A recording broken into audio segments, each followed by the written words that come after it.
Mari kita bahas bersama Bapak dan Ibu sekalian secara ringkas. Yang pertama adalah dalam beramal yang paling dilihat oleh Allah Subhanahu wa taala itu adalah kualitas amalan sebelum kuantitas. Maka kualitas itu nomor satu. Apa yang dimaksud dengan kualitas dalam amal atau kualitas dalam beribadah? Sebagaimana yang Allah Subhanahu wa taala katakan sendiri di surat Al-Mulk.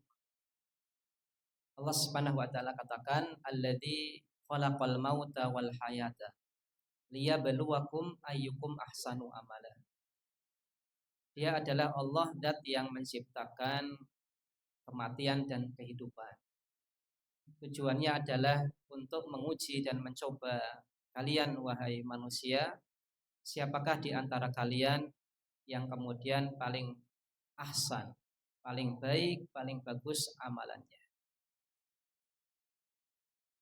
Dan para ulama ahli tafsir mengatakan bahwasanya yang dimaksud dengan ahsan di sini, yang paling baik amalannya di sini itu adalah akhlasuhum lillah wa atba'uhum li Rasulillah sallallahu alaihi wasallam.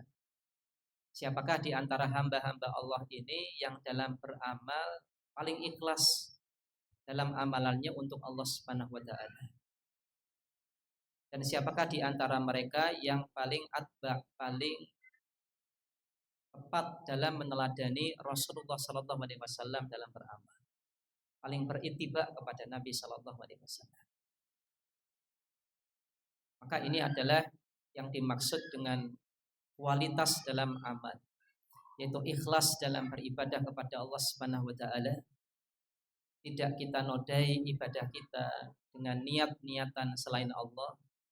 Tidak kita nodai dengan keinginan untuk mendapatkan pujian, mendapatkan balasan dari manusia, ataupun niatan-niatan yang lain yang ini bertolak belakang dengan keikhlasan. Di antaranya adalah riya.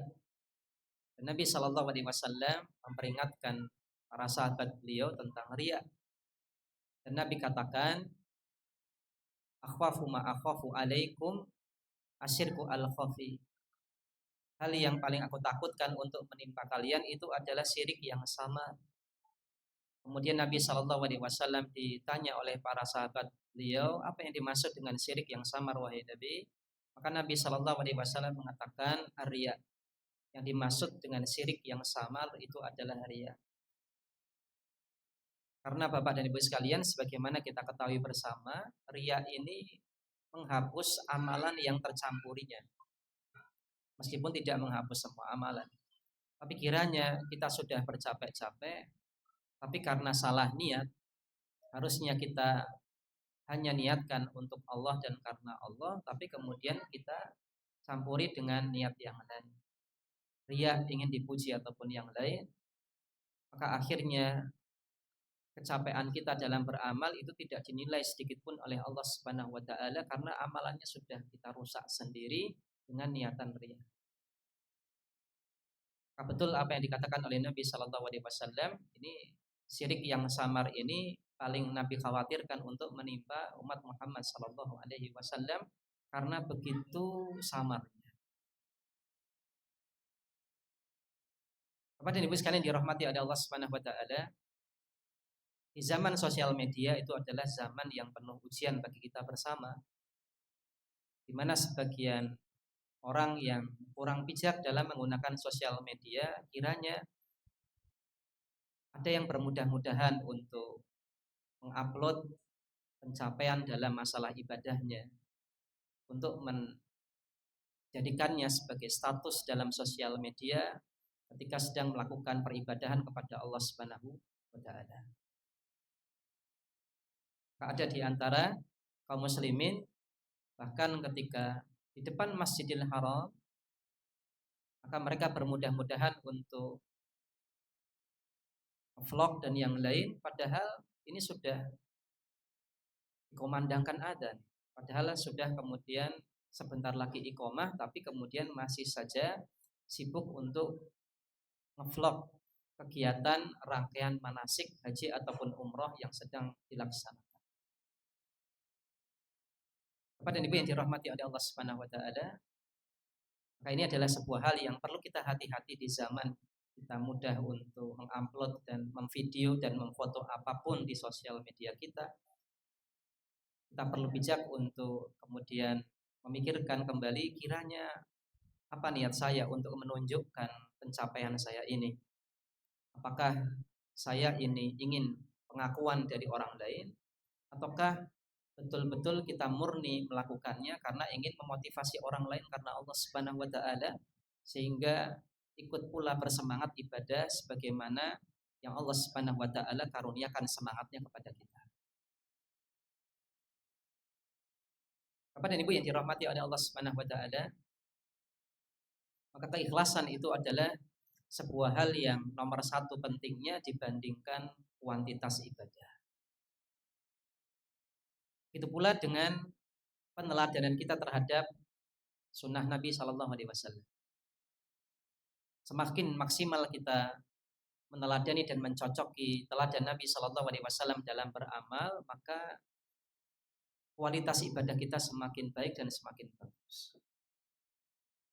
Contoh Bapak dan Ibu sekalian dirahmati oleh Allah Subhanahu wa taala, dalam masalah sholat sunnah misalkan sholat sunnah qobliyah subuh, atau secara umum sholat sunnah rawatib, Nabi Shallallahu Alaihi Wasallam itu umumnya melakukan sholat sunnah rawatib dengan ringan, tidak begitu lama. Bahkan Aisyah radhiyallahu anha pernah menceritakan tentang sholat sunnah rawatibnya Nabi Shallallahu Alaihi Wasallam. Ini dengan Aisyah katakan,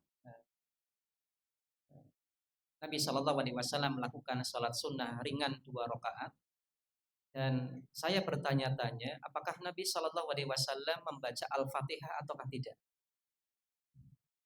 karena saking ringannya. Tapi maksud Aisyah di sini adalah bukan ekspres dan kilat boten, tetap tumakninah, tetap terpenuhi syarat rukun dan wajib sholat, cuman sholat rawatib, sholat sunnah rawatib yang dilakukan oleh Nabi ini tidak sebagaimana normalnya Nabi melakukan sholat. Karena normalnya Nabi Shallallahu Alaihi Wasallam melakukan sholat ini ya cukup lama. Kemudian Aisyah menjumpai kok Nabi sholat sunnah rawatibnya tidak seperti sholat yang lain, tidak seperti sholat wajib begitu ringannya. Sampai-sampai Aisyah berkomentar, saya bertanya-tanya ini Nabi membaca Al-Fatihah ataukah tidak. Maka dari hal ini Bapak dan Ibu sekalian, cukup banyak para ulama yang menjelaskan bahwasanya sholat sunnah rawatib yang terbaik diantaranya adalah sholat sunnah qobliyah subuh. Itu adalah dilakukan dengan 2 rakaat ringan, tidak terlalu lama. Meskipun sebenarnya apabila kemudian kita lakukan dengan agak lama, itu pun tidak masalah. Sholatnya sah dan itu adalah sebuah amal kebaikan, tetap bernilai pahala di sisi Allah Subhanahu wa taala. Hanya saja apabila kita timbang Bapak dan Ibu, sholat qobliyah subuh yang lama dengan sholat qobliyah subuh yang ringan, itu mana yang jauh lebih baik? Maka jawabannya adalah sholat sunnah qobliyah subuh yang dilakukan dengan ringan.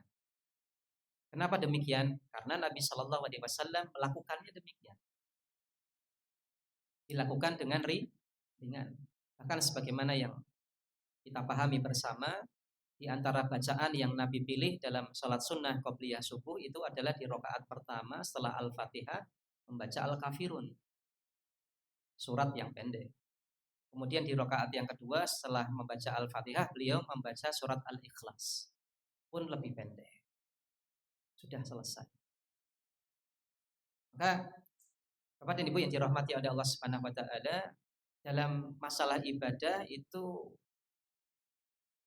bukan masalah lamanya atau sebentarnya, tapi kita menengok kepada apa yang dilakukan oleh Nabi. Nabi lakukan bagaimana? Kalau Nabi lakukan dengan ringan, nah yang terbaik berarti meringankan ibadah. Contohnya tadi sholat qobliyah subuh ataupun sholat sunnah rawatib secara umum dilakukan dengan ringan. Ketika Nabi Shallallahu Alaihi Wasallam teladankan dengan lama, ya kita katakan itulah yang terbaik, kita lamakan dalam ibadah. Contohnya adalah qiyamul lail. Maka qiyamul lail, sholat malam atau sholat tahajud dengan witirnya, ini seringnya Nabi Shallallahu Alaihi Wasallam lakukan dengan berdiri yang lama. Bahkan ada salah satu riwayat dari sahabat Abdullah bin Mas'ud radhiyallahu anhu, di mana Nabi Shallallahu Alaihi Wasallam dalam satu rakaat itu membaca surat Al-Baqarah dan surat-surat panjang setelahnya, kurang lebih 2 atau 3 surat dalam satu rakaat. Maka ini menunjukkan kepada kita bahwasanya kebiasaan Nabi ketika sholat malam itu memperlama berdiri dan memanjangkan bacaan, sehingga kita katakan itulah yang terbaik. Meskipun ketika kita melakukan sholat malam, sholat tahajud, kemudian kita ringankan sekedar mungkin, saya sholat tahajudnya 2 rakaat sajalah, saya ringankan lah, itu pun boleh, itu pun baik, dan itu adalah bernilai pahala. Tapi apabila kemudian kita nilai, kita timbang dengan apa yang dilakukan oleh Nabi, maka kita katakan, maka Nabi mencontohkan kepada kita untuk melamakan sholat tahajud dan sholat malam dengan memperlama berdiri. Bapak dan Ibu yang dirahmati oleh Allah Subhanahu Wa Taala, begitu pula dengan sunnah-sunnah Nabi Shallallahu Alaihi Wasallam yang berhubungan dengan puasa, yang kiranya ini pun perlu kita perhatikan. Meskipun ini adalah sebuah hal yang ringan, tapi ketika ini merupakan sunnah Nabi, kenapa tidak kita lakukan? Sebagai contoh Bapak dan Ibu sekalian, sebagaimana yang kita ketahui di antara yang dilakukan oleh Nabi ketika berbuka puasa adalah beliau mulai dengan memakan kurma. Atau seandainya tidak ada kurma, maka beliau minum air putih. Jadi disampaikan dalam hadis-hadis yang meriwayatkan tentang makannya Nabi Shallallahu Alaihi Wasallam mendahulukan kurma, Nabi makan dengan jumlah 3 ataupun jumlah yang ganjil. Maka selama kita mampu dan mungkin untuk mengusahakan adanya kurma, maka itulah insyaallah ta'ala yang terbaik untuk menjadi makanan pertama yang kita makan untuk berbuka puasa, sebelum makanan yang lain. Kalau tidak punya kurma bagaimana, atau tidak menjumpai kurma, mudah, air putih sebelum kita minum dan makan yang lain. Meskipun sebenarnya tidak apa-apa Bapak dan Ibu, kita buka puasa dengan minum teh dulu, itu nggak apa-apa. Kita buka puasa dengan makan tahu goreng dulu juga tidak apa-apa, ubah boleh. Tapi apabila kita ingin yang lebih baik, maka kita harus naik tingkat, naik grade, yaitu dengan lebih mencontoh Nabi. Oh, Nabi mengawali buka puasanya ini dengan kurma, ya saya tak melu lah, saya tak ikut. Oh, kalau nggak ada kurma bagaimana air putih? Ada tidak air putih? Oh ada, saya minum air putih terlebih dahulu, baru kemudian kita makan atau minum yang lain. Maka dengan mengingat kembali hal ini Bapak dan Ibu sekalian, kita akan semakin baik dalam kualitas ibadah kita di sisi Allah Subhanahu wa taala, yaitu dengan memperhatikan keikhlasan dan mutabaah kita kepada Nabi Shallallahu alaihi wasallam. Itu yang pertama, yaitu yang paling penting dalam beramal dan beribadah itu adalah kadar kualitas, yaitu keikhlasan dan ittiba kepada Nabi Shallallahu alaihi wasallam. Kemudian yang kedua adalah keistiqomahan atau kontinuitas dalam beribadah. Ini jauh lebih penting daripada kuantitas. Nabi Shallallahu Alaihi Wasallam mengatakan dalam sebuah hadis yang kiranya cukup banyak di antara kita yang menghafalkan dan juga mendengar, yaitu Nabi Shallallahu Alaihi Wasallam mengatakan, ahabul a'mali indallah adwamuha wa in qalla. Amalan yang paling disukai dan dicintai oleh Allah Subhanahu Wa Taala itu adalah amalan yang paling kontinu dilakukan, paling dawam, paling istiqomah untuk kemudian bisa dirutinkan.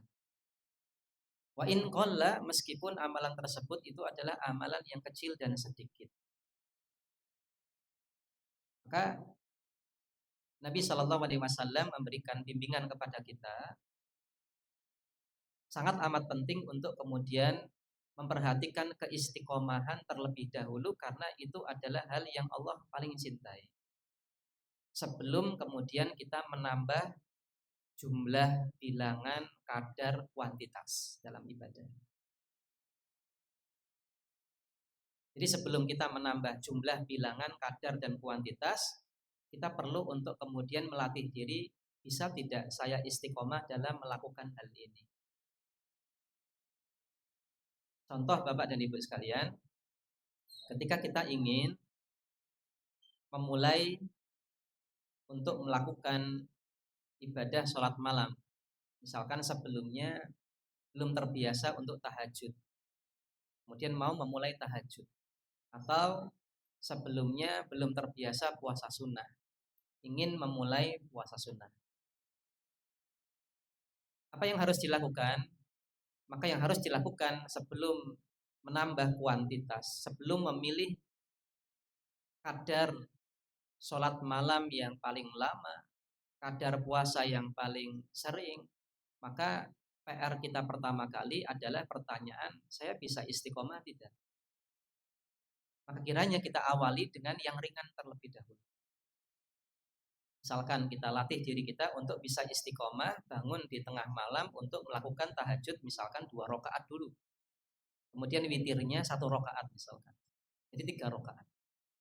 Tahajudnya 2 rakaat, witirnya 1 rakaat. Kita pilih mungkin yang paling ringan dulu.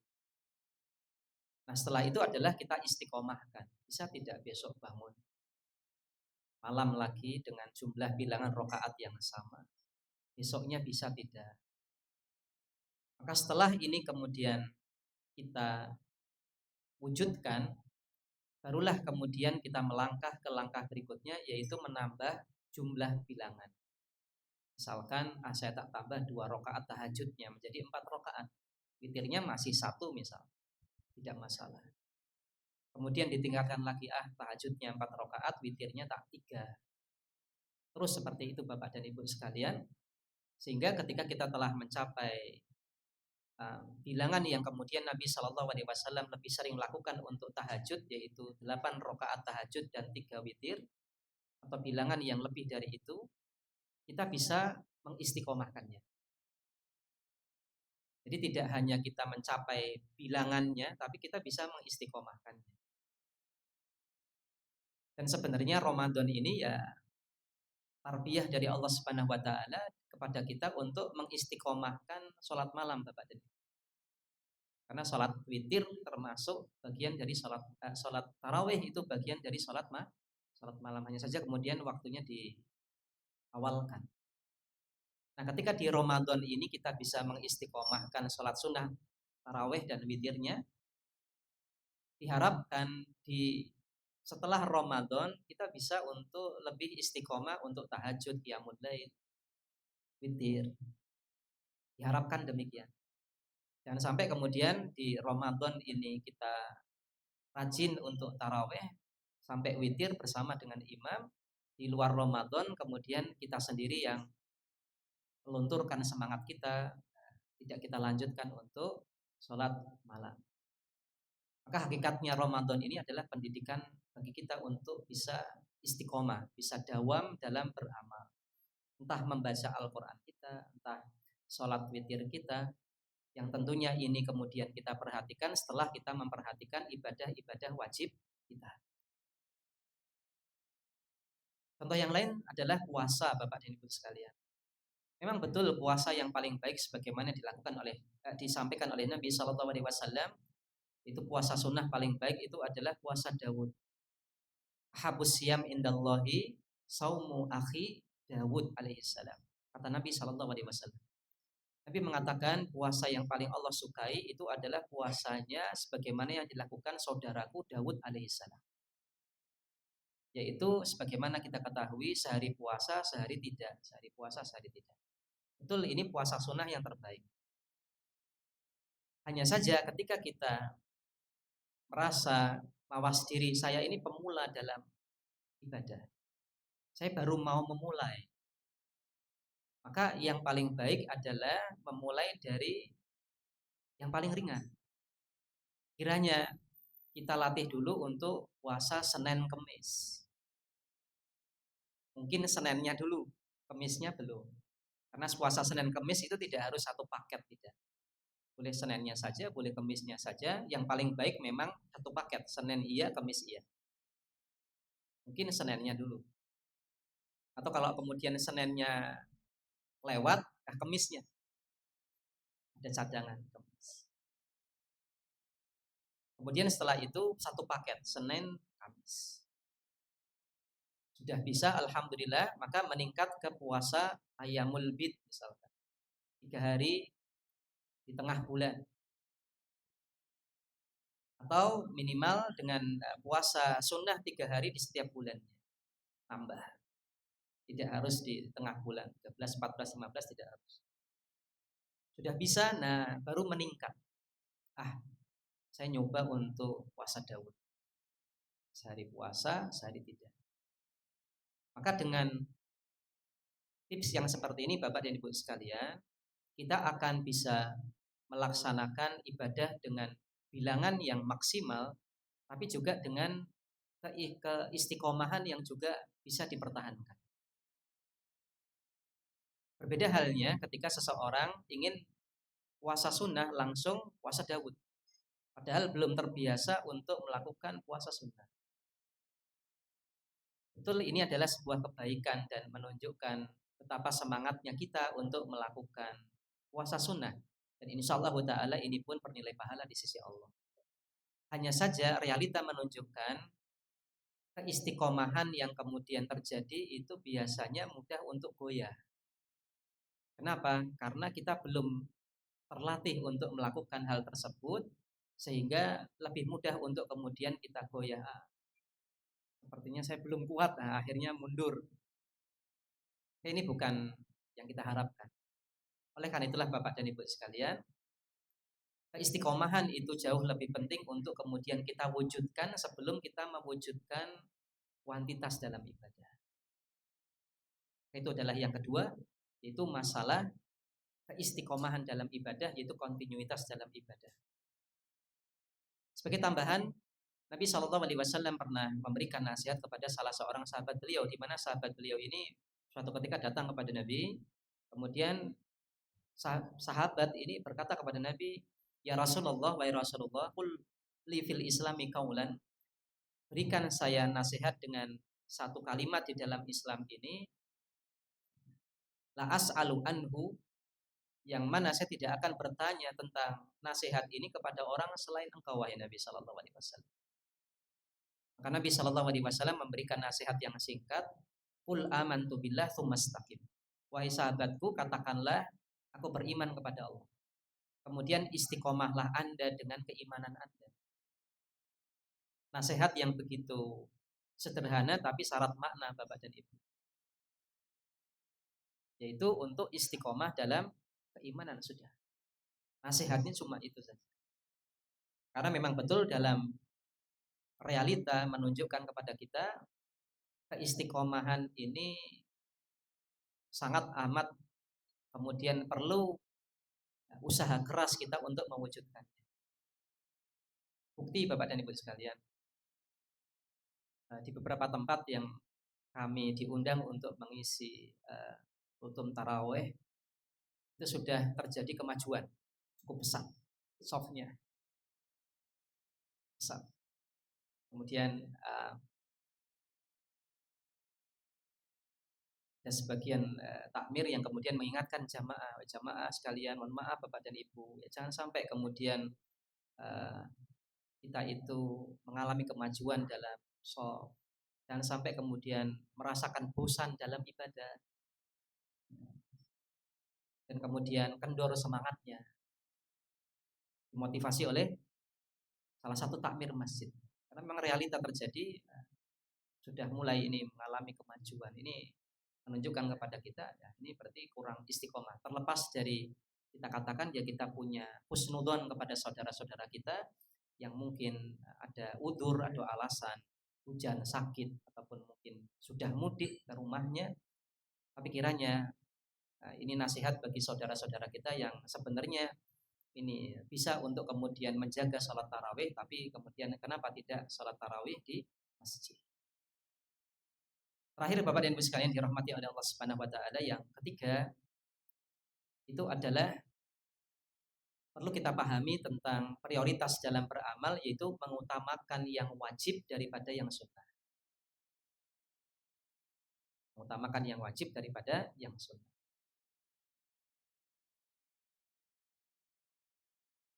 Tidaklah ternilai sebuah hal yang tepat dan bijak dalam beribadah ketika kita lebih memuliakan dan mengutamakan yang sunnah daripada yang wajib. Sebagai contoh Bapak dan Ibu sekalian, di sebagian realita masyarakat ini lebih memuliakan dan mengagungkan sholat tarawih daripada sholat isya-nya. Bahkan kami punya pengalaman pribadi ketika kami sholat di salah satu kampung di daerah Godean ini, ada beberapa jamaah yang baru ke masjid setelah tarawih mau dimulai. Kemudian terjadi obrolan di antara yang sudah ada di masjid dengan yang baru datang ini.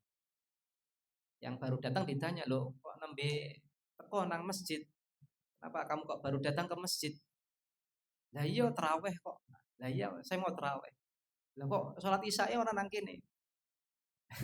Sholat isya tadi di rumah.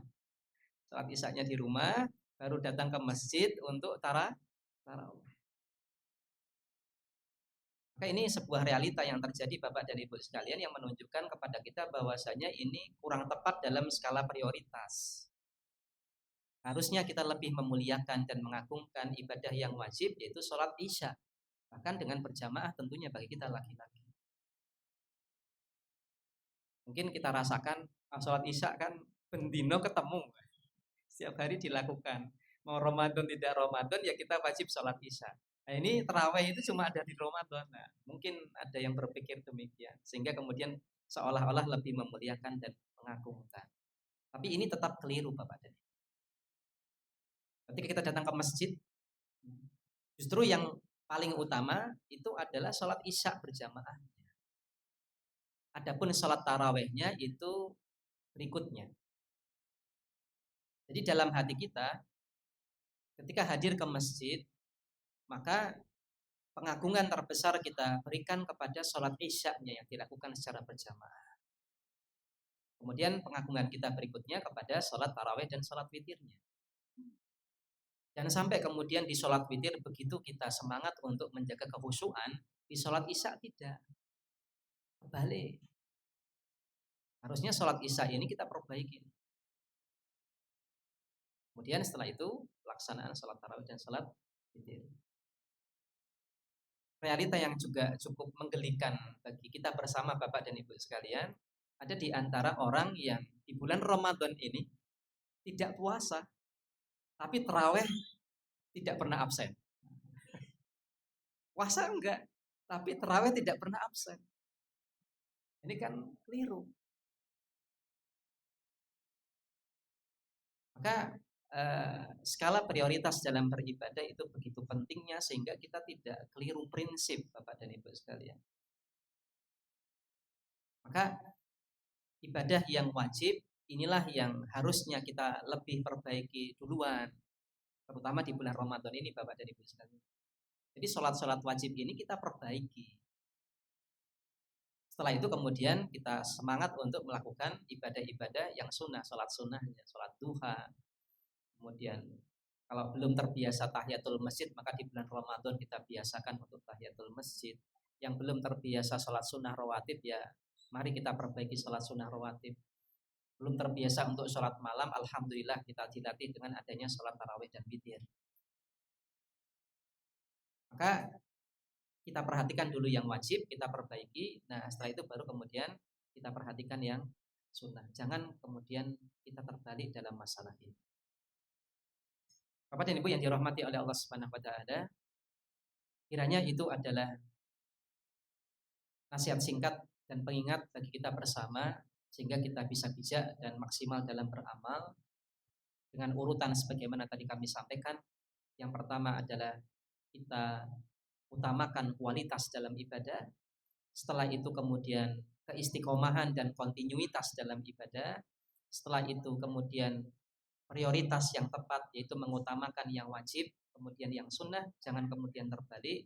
Barulah kemudian berikutnya Bapak dan Ibu, kita tambah kuantitas kita dalam ibadah. Kita perbanyak bilangannya, kita perbanyak kadarnya, dan kita perbanyak jumlahnya setelah 3 poin tadi kita pahami dan kemudian kita laksanakan dalam ibadah dan amal kita sehari-hari. Demikian kiranya Bapak dan Ibu sekalian yang bisa kami sampaikan secara singkat di kesempatan sore hari ini. Semoga Allah Subhanahu wa taala menerima amal ibadah kita semuanya di hari ini. Amin.